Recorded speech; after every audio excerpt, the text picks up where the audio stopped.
কেতিয়াবা হৈছে মানে আজি ৰাতিপুৱা মই এবাৰ শুনিছিলোঁ এনেকৈ যে আমাৰ এই ৰাস্তাটোৰ অকণমান বহি গৈছে। এই ৰাস্তাটোৰ আচলতে 8 নম্বৰ ৱাৰ্ডতে পৰে এইটো চাইড দলঙৰ ওচৰলৈকে।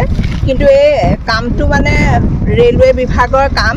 আজি 6-7 মাহৰ আগতে এইখিনি কাম স্পাৰ বন্ধাৰ কাম সম্পূৰ্ণ হ'ল আৰু ইতিমধ্যে ইটুকুৰটো ভাঙি আছেই।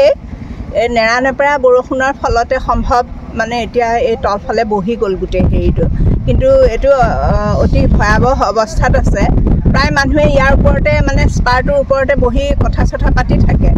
কিন্তু এতিয়া লাহে লাহে তললৈ এই স্পাৰখিনি গুচি গৈছে। মই তাকে চাবলৈ আহিছিলোঁ। মোৰে সৌভাগ্য যে মই আপোনালোকৰ সংবাদ মাধ্যমৰ লোকসকলক লগ পালোঁ। এতিয়া পানী যদি আহে এইটো মথাউৰিটো ভাগি লোৱাৰ সম্ভাৱনা আছে? পূৰ্ণ সম্ভাৱনা আছে। আৰু ইয়াৰ পৰা প্ৰায় আগলৈকে গোটেই অলপ মানে মথাউৰিটো বেয়াই হৈ আছে, মানে নষ্টই হৈ আছে।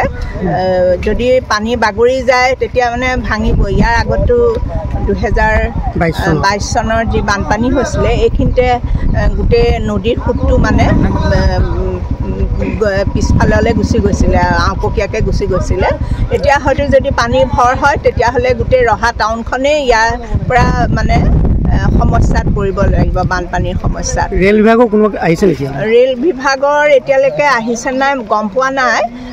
সেয়েহে মই মানে এনেই চাবলৈ আহি আপোনালোকক লগ পালোঁ আৰু মই এতিয়া SDC মহোদয়ক কমগৈ কথাটো, মহোদয়াক অৱগত কৰিম। ৰাতিপুৱাৰ পৰা এনেই মানুহে কৈ আছে আৰু ফেচবুকতো এনেই দেখিলোঁ।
কি হৈছিলে?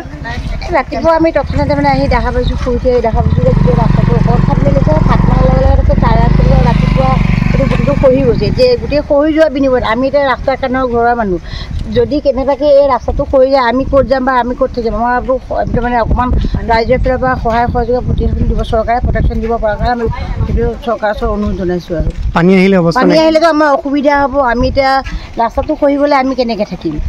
আৰু আমাৰ বাদেই এইফালে মানে অনেক যাত্ৰীও আহি থাকে, ল'ৰা ছোৱালী স্কুলৰ আহে। এই ৰাস্তাটো খহি গ'লেতো আমাৰ অসুবিধা হ'ব। সেইটো কাৰণে পানী আহিলে আমাৰ অসুবিধা হ'ব। ৰাস্তাটো যেতিয়া সোনকালে ভাল চৰকাৰে ঠিক কৰি দিয়ে তাৰে অনুৰোধ চৰকাৰৰ ওচৰত জনালোঁ। আপুনি বিচৰা বাতৰি পাব কেৱল নিউজ 18 এপত।